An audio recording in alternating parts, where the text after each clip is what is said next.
सभी साथियों को नमस्कार और उम्मीद है आप सभी अच्छे होंगे। मेरे मित्र, आप में से कई छात्र ऐसे हैं जो लगातार व्हाट्सएप पे मैसेज कर रहे हैं और हमसे पूछ रहे हैं कि गुरुजी, अगर हम एनसीईआरटी कवर कर लेंगे तो एएलपी सीबीटी 2 में जो बेसिक साइंस के सवाल होंगे क्या वो हमसे हल हो जाएंगे? क्या एनसीईआरटी कवर हो जाने से हमारा जो सीबीटी 2 है वो क्रैक हो जाएगा? और इस तरह की दुविधा लगभग में आप ये मोटा मोटी मान के चल सकते हो कि 50 से 60% छात्रों को कहीं ना कहीं ये कंफ्यूजन है कि एनसीईआरटी पढ़ लेने के बाद जो हमारा सीबीटी 2 का सिलेबस है, बेसिक साइंस एंड ईडी, जिसको हम लोग शॉर्ट फॉर्म में बीएसईडी भी कहते हैं, ये हमारा कवर हो जाएगा। तो मेरे मित्र, मैं आप सभी की जानकारी के लिए बताना चाहूंगा कि अगर आप भी इस तरह की सोच रखते हैं तो यहां आप पटके जा सकते हैं, ये ध्यान में रखिएगा। और ये वीडियो आप ही के लिए है, इसलिए मैंने लिखा कि बाद में मत पछताना। आपकी जानकारी के लिए मैं बताना चाहूंगा कि अगर हम बात करेंगे एएलपी सीबीटी 2 की, तो जो इसमें आपको क्वेश्चंस देखने को मिलेंगे वो basic science and engineering drawing और साथ में जो आपका ट्रेड है उससे देखने को मिलेगा। हम ट्रेड की बात नहीं करेंगे, हम केवल और केवल बेसिक साइंस की बात करेंगे। तो आप सभी कहेंगे कि गुरुजी ये बताओ कि जो बेसिक साइंस है उसमें हमें पढ़ना क्या है। कई सारे छात्रों को लगता है कि बेसिक साइंस जो है वो बहुत ही नीचे लेवल की चीजें हैं। साइंस अगर ऐसे लिखा हुआ है तो लोग इसको साइंस समझ रहे हैं, लेकिन इसके आगे अगर हम बेसिक लगा दे रहे हैं तो सबको लग रहा है कि बेसिक साइंस का मतलब हुआ कि पूरा एनसीईआरटी हम कवर कर लेंगे, 6 से लेकर के 10 तक को हमारा काम तमाम हो जाएगा। जबकि मेरे मित्र, मैं आप सभी की जानकारी के लिए बताना चाहूंगा कि जो आपका basic science and engineering drawing है, इसमें जो आपके सवाल होते हैं वो आईटीआई वर्कशॉप कैलकुलेशन के अकॉर्डिंग कंसेप्ट होता है। जो आपके सवाल होते हैं इसके आईटीआई वर्कशॉप कैलकुलेशन के अकॉर्डिंग इसका कंटेंट होता है। और मेरे मित्र, सवाल भी आपको उसी लेवल में पूछे जाते हैं। जनरल साइंस के जो सवाल होते हैं उस टाइप के नहीं आते। हाँ, यूनिट एंड मेजरमेंट, कुछ ऐसी चीजों की बात करोगे तो जनरल साइंस से रिलेट करेगा, क्योंकि भाई वही फिजिक्स जो आप एकेडमिक में पढ़ रहे हो उसी पे पूरा का पूरा दुनिया चल रहा है। तो जो वर्कशॉप कैलकुलेशन या किसी भी वर्कशॉप में काम करने वाले डिवाइसेस होते हैं वो भी कहीं ना कहीं न्यूटन लॉज ऑफ मोशन पे कार्य कर रहे होते हैं, वहां पे भी कहीं ना कहीं मास वेट का कंसेप्ट आ रहा होता है। तो जो आपको बेसिक साइंस का सिलेबस है वो मैच करता है आपके वर्कशॉप कैलकुलेशन से। और ध्यान रखिएगा, अकॉर्डिंग टू रेलवे जो आपको बेसिक साइंस की सिलेबस दी गई है उसको मेरे मित्र आप सभी गौर से देख लीजिएगा। Basic science and engineering drawing की जो सिलेबस दी गई है रेलवे के अनुसार, पहले तो आप सभी छात्र, मैं यहां पे साइड हो जा रहा हूं, स्क्रीनशॉट ले लेंगे, क्योंकि हमारे बहुत सारे मित्रों के मन में ये कंफ्यूजन है कि बेसिक साइंस में सिलेबस क्या है। मेरे ख्याल से स्क्रीनशॉट आपका हो गया होगा। ध्यान दीजिएगा कि ये रेलवे के ऑफिशियल नोटिस में कहा जा रहा है कि the broad topics that are covered under this shall be engineering drawing. मतलब जो आपका ब्रॉड टॉपिक होगा इंजीनियरिंग ड्राइंग में वो कौन कौन सा होगा? इंजीनियरिंग ड्राइंग की खास करके बात कर रहे हैं। अब कई सारे छात्र ड्राइंग को लेकर के भी हवा बने हुए हैं। भाई मेरे, ड्राइंग पिछले साल आपका नया था तो 5-6 सवाल पूछे गए थे इससे। इस साल आपको बढ़िया से पढ़ के जाना है क्योंकि आपके पास समय भी मिला है, तो हो सकता है कि नंबर ऑफ क्वेश्चन यहां पे देखने को बढ़ा हुआ भी मिल जाए। अच्छा, जो कुछ लोग कह रहे हैं कि ड्राइंग से पूरा एकदम उड़ेल देगा, संभव नहीं है, क्योंकि उनको जो पूरा आपको 40 से 50 क्वेश्चन पूछे जाएंगे। अभी रेलवे ने यह भी नहीं तय करा है कि बेसिक साइंस से हम 50 क्वेश्चन पूछेंगे या फिर हमारा 40 ही रहेगा। चूंकि इन्होंने 10 क्वेश्चन जीके जीएस का हटाया है, तो हम लोग कयास लगा रहे हैं कि संभवतः sir basic science and engineering drawing में आपका 10 क्वेश्चन बढ़ा हुआ देखने को मिल जाए। पूरे सिलेबस में 10 क्वेश्चन, सिर्फ इंजीनियरिंग ड्राइंग में नहीं, पूरे सिलेबस में आपको 10 क्वेश्चन बढ़ा हुआ मिल जाए, या संभव है कि 5-5 क्वेश्चन आपको मैथ और रीजनिंग में डिस्ट्रीब्यूट कर दिया जाए। तो वो डिपेंड करेगा रेलवे पे। बाकी सीबीटी 2 के लिए जो आपको प्रिपरेशन करनी है वो maths, reasoning, basic science and engineering drawing और जो आपका ट्रेड है।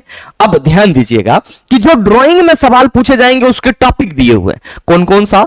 तो पहला है आपका प्रोजेक्शन, फिर है आपका व्यूज, फिर ड्राइंग इंस्ट्रूमेंट, फिर है आपका लाइंस, और फिर है आपका ज्योमेट्रिक फिगर, फिर है आपका सिंबॉलिक रिप्रेजेंटेशन। मेरे मित्र, जो ड्राइंग को लेकर के आप लोग हवा बने हुए हैं, तो ड्राइंग से जो आपके सवाल पूछे जाएंगे उसमें टॉपिक कौन कौन सा है? तो पहला प्रोजेक्शन, दूसरा, हालांकि प्रोजेक्शन एंड व्यूज आपका एक ही चैप्टर में आ जाएगा, लेकिन इसको अकॉर्डिंग टू टॉपिक कोमा दे दिया है, तो मान लीजिए दूसरा व्यूज, तीसरा आपका ड्राइंग इंस्ट्रूमेंट, और चौथा आपका लाइंस है, और पांचवा आपका ज्योमेट्रिक फिगर है, और छठा आपका सिंबॉलिक रिप्रेजेंटेशन है। ये 6 टॉपिक हैं जो आपको करने हैं और यहां से आपके एग्जाम में सवाल पूछे जाएंगे। अब अगला जो बेसिक साइंस का पोर्शन है उसमें गौर फरमाइएगा। पहला चैप्टर है आपका यूनिट्स एंड मेजरमेंट। पहला चैप्टर है यूनिट्स एंड मेजरमेंट। अब कौन छात्र यूनिट एंड मेजरमेंट से वाकिफ नहीं होगा? बिल्कुल वाकिफ है। तो मेरे मित्र आपको करना क्या है कि यूनिट एंड मेजरमेंट के जो प्रीवियस क्वेश्चन है उसको एक बार आप देख लीजिएगा। हमें लगता है कि बहुत सारी चीजें आपका रिकॉल हो जाएगा। अब पहला चैप्टर आपका यूनिट एंड मेजरमेंट का हो गया।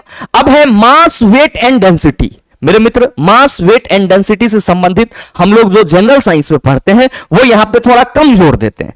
मास का हमने डेफिनेशन पढ़ लिया, वेट का डेफिनेशन पढ़ लिया, दोनों में डिफरेंस पता कर लिया, डेंसिटी के बारे में पढ़ लिया, हमारा जो कंसेप्ट है जनरल साइंस के लिए हो जाता है।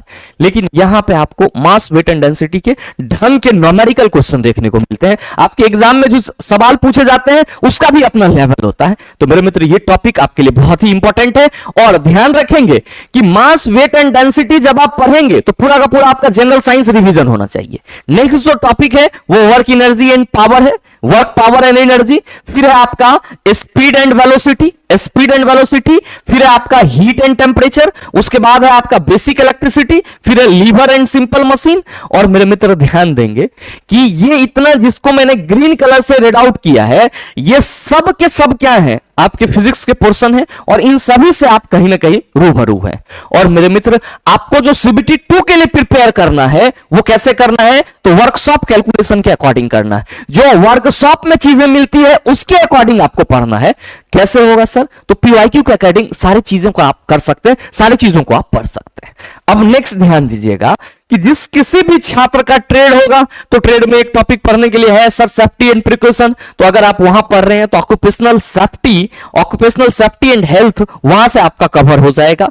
साथ में मेरे मित्र इन्वायरमेंट एजुकेशन और आईटी लिटरेसी, इनसे आपके क्या होंगे? सवाल पूछे जाएंगे।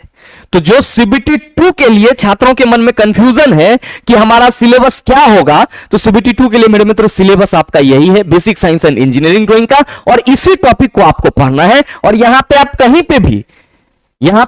पे भी ये सोच रहे हैं कि हम एनसीईआरटी कर लेंगे तो चीजें हमारा कवर हो जाएगा, मेरे मित्र ऐसा नहीं होगा। आपको क्या करना चाहिए इन सभी चीजों को पढ़ने के लिए? तो जो सर 2019 के पीवाईक्यू हैं basic science and engineering drawing के 2019 के पीवाईक्यू हैं, इसको एक बार गौर से देख लेना चाहिए और फिर उसी हिसाब से तैयारी को सर अंजाम देना चाहिए। तो हमें लगता है कि जितने भी छात्रों के मन में यह कंफ्यूजन था कि गुरुजी आखिर basic science and engineering drawing का सिलेबस क्या है, basic science and engineering drawing में हमें क्या पढ़ना है, तो मेरे मित्र अगर आप फ्रेशर हैं तो एक बार आप पीवाईक्यू देख लीजिए। उसके बाद आप इन सभी टॉपिक के जो सर डेप्थ है उसका अंदाजा लगा सकते हैं। तो मुझे उम्मीद है कि सिलेबस का कंफ्यूजन आपका पूरी तरीके से क्लियर हो चुका होगा। साथ ही मेरे मित्र आप सभी की जानकारी के लिए बताना चाहूंगा कि आप में से कोई भी छात्र हमारे साथ जुड़ करके अपने basic science and engineering drawing को कंप्लीट करना चाहते हैं तो आप सभी का स्वागत रहेगा द लॉजिकल साइंस एप्लीकेशन पे। ध्यान में रखिएगा कि जो आपका एएलपी सीबीटी 2 के लिए basic science and engineering drawing है, इसमें आपको जितने भी मैंने टॉपिक बताए हैं वो सारे टॉपिक आपका कवर कराए जाएंगे। एक एक कंसेप्ट आपका कवर कराया जाएगा, चाहे वो छोटा कंसेप्ट हो या बड़ा कंसेप्ट हो।